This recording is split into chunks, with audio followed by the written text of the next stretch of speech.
2 లక్షల పెట్టుబడి, unlimited growth. Ecoblue AdBlue franchisee. Smart investment, great returns.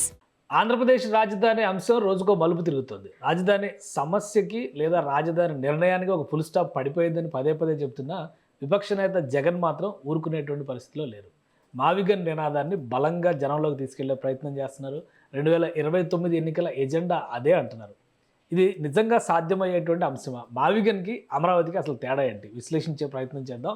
మనతో పాటు బీజేపీ అధికార ప్రతినిధి పెద్దిరెడ్డి రవికిరణ్ గారు ఉన్నారు. రవికిరణ్ గారు నమస్తే. సార్ కేశవ్ గారు, మీకు సుమన్ టీవీ వీక్షకులందరూ నమస్కారం అండి. రవికిరణ్ గారు, ఇష్యూ క్లోజ్ అయ్యేలాగా అయితే కనిపించట్లా. ఇప్పటివరకు లైవ్లో ఉంచారు 2029 వరకు అమరావతి వర్సెస్ మావిగన్. ఏంటి అసలు బేసిక్ తేడా ఏంటి? ఎందుకు జగన్మోహన్ రెడ్డి గారు పదే పదే ఇదే వాదన చేస్తున్నారు? సార్, జగన్మోహన్ రెడ్డి గారికి అసలు రాష్ట్ర రాజధాని నిర్మించాలన్న ఉద్దేశం లేదండి. అసలు రాష్ట్ర రాజధాని అక్కర్లేదు ఆయనకి. ఆయన ఉద్దేశం ఏంటంటే సీఎం ఎక్కడ కూర్చుంటే అక్కడ రాజధాని. సో మొబైల్ రాజధాని చేసుకుంటూ నేను కడపలో కూర్చుంటే అక్కడ, పులివెందులో కూర్చుంటే ఇక్కడ, లేకపోతే విశాఖలో కూర్చుంటే అక్కడ రాజధాని చెప్పుకుని తిరగాలని ఉంది. కానీ రాష్ట్రానికి పర్మనెంట్ గా ఒక రాజధాని కావాలన్న ఆలోచన జగన్మోహన్ రెడ్డి గారికి లేదు. ఎందుకని ఆ మాట అంటున్నానంటే, ఆయన ప్రస్థానం చూసుకుంటే 2015 నుంచి ఇప్పటి వరకు ఒక దశాబ్ద కాల ప్రస్థానం. ఆ ప్రస్థానంలో ఎప్పుడు ఒక మాట మీద నిలబడలేదు ఆయన. 2019 ముందు ఏమన్నారంటే జగన్మోహన్ రెడ్డి గారు, అమరావతికి చేకూట్టారు కదా, నేను ప్రాంతాల మధ్య విద్వేషాలు రెచ్చగొట్టే ఉద్దేశం నాకు లేదు, అమరావతి ఓకే, దానికి ఏర్పాటు చేసుకోండి అని చెప్పి శాసనసభ సాక్షిగా చెప్పారు కదా. మరి ఆ మాట మీద నిలబడ్డారా? మరి నేను 2019 ఎన్నికలేటప్పుడు చెప్పిన మాట ఏంటంటే, చంద్రబాబు నాయుడు గారికి రాజధాని నిర్మాణం చేత కాదు, నేనైతే బాగా నిర్మిస్తాను, నాకు ఇల్లు కూడా ఇక్కడే కట్టుకున్నాను తాడేపల్లిలో, సో నన్ను నమ్మండి, నాకు అవకాశం ఇవ్వండి అన్నారు. ఇస్తే ఏం చేశారండి ఆయన? అమరావతి రాజధాని అక్కర్లేదు, 3 రాజధానులు అని చెప్పేసి, రాష్ట్రానికి 3 రాజధానులు కావాలి, రాష్ట్ర సమతుల్యం పాటించాలని చెప్పేసి అన్నారు. ఆ తర్వాత మళ్ళీ ఆ 3 రాజధాని చట్టం చేశారు, కోర్టు ఆపిన తర్వాత ఆయనే మళ్ళీ వెనక్కి తీసుకున్నారు. తర్వాత మళ్ళీ ఏం చేశారు? విశాఖలో ఒక రిషికొండ ప్యాలెస్ కట్టారు. ఇది చదరపడుగు 35,000 రూపాయలతో ఒక ప్యాలెస్ నిర్మాణం చేసి, ముఖ్యమంత్రి ఎక్కడ కూర్చుంటే అదే రాజధాని, నేను వైజాగ్ వెళ్ళిపోతాను అంటే విశాఖ రాజధాని అన్నారు. ఎన్నికలకు 2024 ఎన్నికలకు మళ్ళీ ముందు ఏమన్నారంటే, రాష్ట్రానికి 3 రాజధానులు అని ఆయన. లేదు, రాష్ట్రానికి ఒకే రాజధాని, ఆ రాజధాని కేంద్రీకరించండి, అభివృద్ధి వికేంద్రీకరించండి అని ఎన్డీఏ కూటమి వెళ్ళాం. రాష్ట్ర ప్రజలు స్పష్టంగా తీర్పిచ్చారా? అప్పుడు కనీసం జగన్మోహన్ రెడ్డి గారు పోనీ అక్కడ పులి స్టాప్ పెట్టేసి, ఓకే ప్రజలు తీర్పిచ్చారు కాబట్టి నేను శిరసా వహిస్తాను అని అయిపోవాలా? అక్కడికి ఆగరా. ఆకుండా ఏం చేస్తున్నారు? మళ్ళీ 3 రాజధానులు తూచి మావిగన్ అన్నారు. మచిలీపట్నం, విజయవాడ, గుంటూరు బట్టి 110 కిలోమీటర్లు జాతీయ రహదారికి ఆనుకుంటూ అలా ఇలా కట్టేస్తే మావిగన్ అద్భుతం ఉంది, 3 రాజధానులు తూచి మావిగన్ అని చెప్పాను. కేంద్ర ప్రభుత్వం ఏం చేసింది? రాష్ట్ర ప్రభుత్వం ఇచ్చిన శాసనసభ ఇచ్చినటువంటి తీర్మానం మీద కేంద్ర పార్లమెంట్ లో, ప్రజాస్వామ్యానికి దేవాలయమైన పార్లమెంట్ లో చట్టం చేసి, దేశంలోని అన్ని రాజకీయ పక్షాలు ఒక తాటి మీదకి వచ్చి, వైఎస్ఆర్ కాంగ్రెస్ పార్టీ మినహా దేశంలో అన్ని రాజకీయ పక్షాలు ఆంధ్రప్రదేశ్ రాజధాని అమరావతి ఉండాలని చెప్పి ఆమోద ముద్ర వేసి చట్టం చేసి గెజిట్ నోటిఫికేషన్ ఇచ్చిన తర్వాత జగన్మోహన్ రెడ్డి గారు ఆగిపోవాలా? అంటే ఇప్పుడు జగన్ గారి వాదన ఒకటే క్లియర్ గా ఉంది. 2 లక్షల కోట్లు పెట్టి మీరు అభివృద్ధి చేయాలనుకుంటున్నారు, అందులో 10% పెడితే 20,000 కోట్లతో అద్భుతమైన మావిగన్ రెడీ చేయొచ్చు అంటున్నారు. అసలు ఇప్పుడు పైగా మావిగన్ నిజము, అమరావతి కల్పితము అంటున్నారు. ఇప్పుడు మావిగన్ నిజం అయితే దాన్ని అభివృద్ధి చేయడానికి వచ్చిన అభ్యంతరం ఏంటి? ఎక్కడ సమస్య వస్తుంది? సార్, ఇప్పుడు కనీసం మావిగన్ మీద నిలబడుతున్నారా అంటే అది లేదు. నిన్నేమన్నారండి? విజయవాడే రాజధాని, రాష్ట్ర రాజధాని అని చెప్పన్నారు. అంటే ఏంటి? విజయవాడ మావిగన్ లో భాగం కదా, విజయవాడ మావిగన్ లో భాగం కదా ఆయన చెప్పిన దాని ప్రకారం. మావిగన్ లో భాగం వేరు, మావిగన్ రాజధానికి ఉండటం వేరండి. చాలా నక్కకి నాతలోకానికి ఉన్న తేడా ఉంది. మావిగన్ అంటే మచిలీపట్నం, విజయవాడ, గుంటూరు ఈ మొత్తం 110 కిలోమీటర్ల విస్తీర్ణంలో రాజధాని అని ఆ రోజు అన్నారు. ఈ రోజు ఏమన్నారు?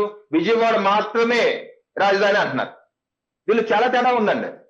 సమర్థించే వాళ్ళు రకరకాల సమర్థించవచ్చు. నేనేమంటానంటే, జగన్మోహన్ రెడ్డి గారిని మన భారతదేశ చరిత్రలో ఒక రాజు ఉన్నాడు, తుగ్లక్ రాజు. ఆయన తన రాజ్యానికి రాజధాని ఢిల్లీని దౌలతాబాద్కి మార్చి ప్రజలందరినీ కంపల్సరీగా వెళ్లాల్సిందని చెప్పి తోసి అనేక మంది ప్రజల యొక్క ప్రాణాలని హరించాడు, చాలా ఇబ్బంది పెట్టాడు. కొన్ని అక్కడికన్నా నిలబడ్డారంటే 2-3 ఏళ్ళ తర్వాత మళ్ళీ దౌలతాబాద్ నుంచి ఢిల్లీకి వచ్చేసాడు. ఆ రకమైనటువంటి పిచ్చి తొగ్లక్గా జగన్మోహన్ రెడ్డి గారు నవభారత్ తొగ్లక్ అన్నారు, లేకపోతే నయా తొగ్లక్ అన్నారో నాకైతే అర్థం కావట్లేదు. రాజధాని విషయంలో ఇన్ని కుప్పి కానీ రాజధాని విషయంలో ఖర్చు విషయంలో పదే వైసీపీ నాయకులు చెప్తున్నారు 20% నిధులు చాలు, మీరు 2 లక్షల కోట్లు అక్కడ బురదలో పోస్తున్నారు అంటున్నారు. దానికి ఏం సమాధానం చెప్తారు?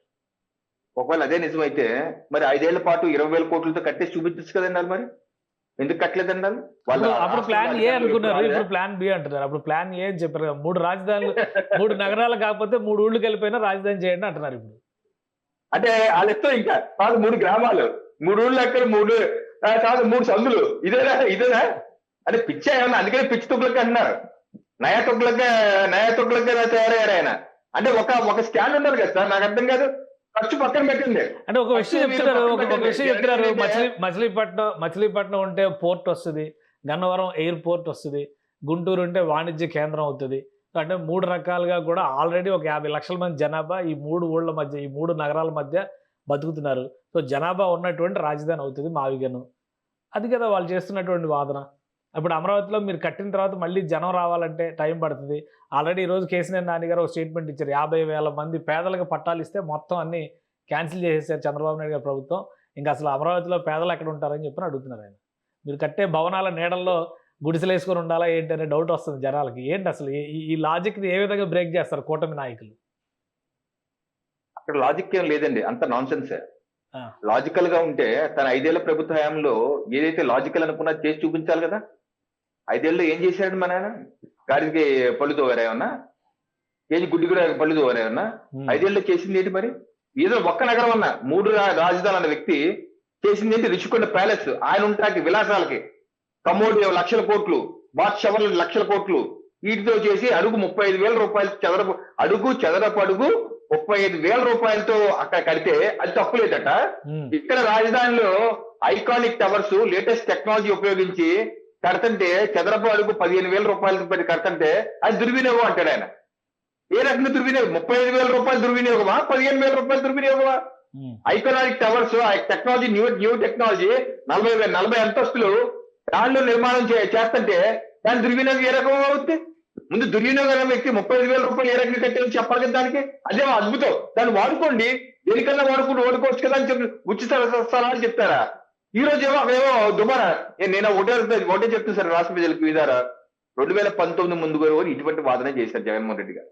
దుబారా చేస్తున్నారు, అమరావతికి డబ్బులు దోచేస్తున్నారు, వారి కాంట్రాక్టులు కావాల్సిన వాళ్ళు ఇచ్చుకుంటున్నారు, అక్కడ నుంచి కమిషన్ దుబ్బేస్తున్నారు, లేకపోతే ఇన్సైడ్ ట్రేడింగ్ చేస్తున్నారు. ఇదేగా చెప్పి మీరు 2019 అధికారంలోకి వచ్చింది.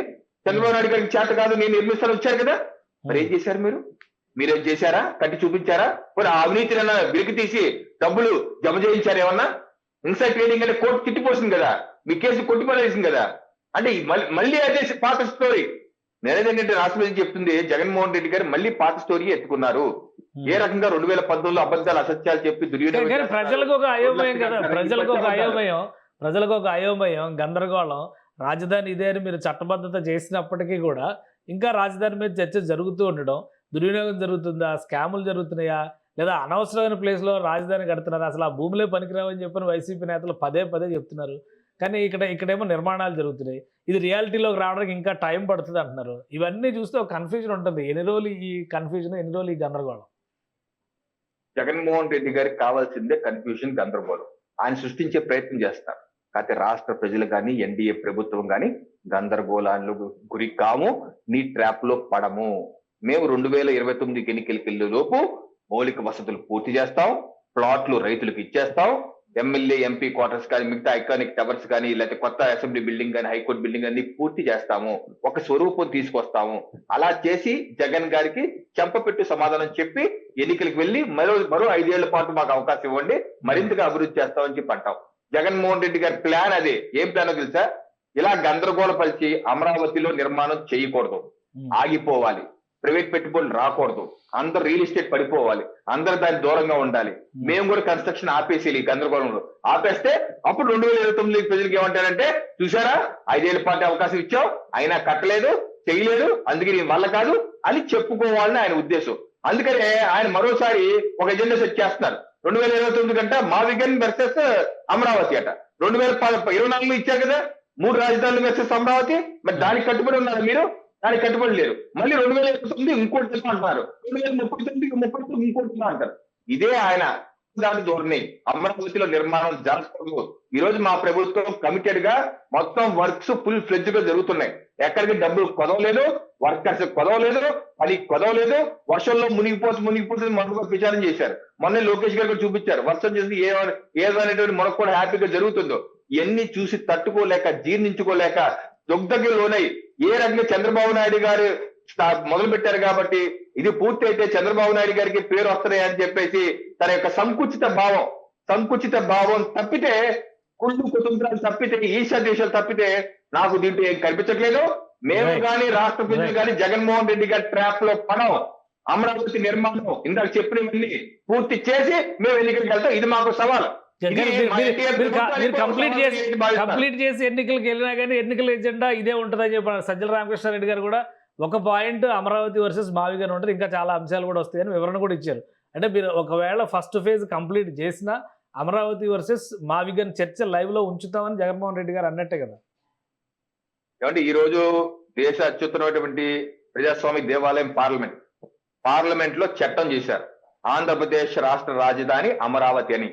ఈ యొక్క చట్టాన్ని జగన్మోహన్ రెడ్డి గారు వారి తల్లలో జేజం వచ్చినా సరే మార్చలేరు, కుదరదు. ఏ రకంగా అయితే 3 రాజధానుల చట్టం చేసి నేను దీన్ని అమలు చేస్తానని చెప్పి వీరాలు పలికి మళ్ళీ ఆయనే వెనక్కి తీసుకున్నాడు. ఏ రకంగా అయితే శాసన మండలిని అవసరం లేదు, మేధావులందరూ ఇక్కడే ఉన్నారు, మన గుడివాడ శాసనసభ్యులు కొడాలి నాని గారితో సహా మేధావులందరూ అసెంబ్లీలో ఉన్నారు కాబట్టి నాకు అక్కర్లేదని చెప్పి అని ఏ రకంగా ఆయన వెనక్కి తిరిగాడు, ఆ రకంగా ఇలాగే వెనక్కి తిరుగుతాడు జగన్మోహన్ రెడ్డి గారు. అమరావతి రాష్ట్ర రాజధానిని మార్చడం ఆయన తరం కాదని చెప్పి మీ ద్వారా ప్రజలకు తెలియజేస్తాను. రైట్. థ్యాంక్ యూ రవికిరణ్ గారు విశ్లేషణ అందించినందుకు. ఇది అమరావతి వర్సెస్ మావిగన్ అనేది ఒక ట్రాప్ మాత్రమే. రాష్ట్ర ప్రజలు దీన్ని పట్టించుకోవాల్సిన అవసరం లేదు. 2028-29 కల్లా అమరావతి మొదటి దశ నిర్మాణాలు పూర్తి చేసి కూటమి ప్రభుత్వం చూపిస్తుందని చెప్తున్నారు రవికిరణ్ గారు. అలానే చట్టం చేసిన తర్వాతే రాజధాని మార్పు అనేది ఉంటుంది. ఇప్పుడున్న స్థితిలో అమరావతిని అరంగుళం కూడా మార్చలేరు అనేది రవికిరణ్ గారి వాదన. ఇది స్పెషల్ డిస్కషన్. Keep watching.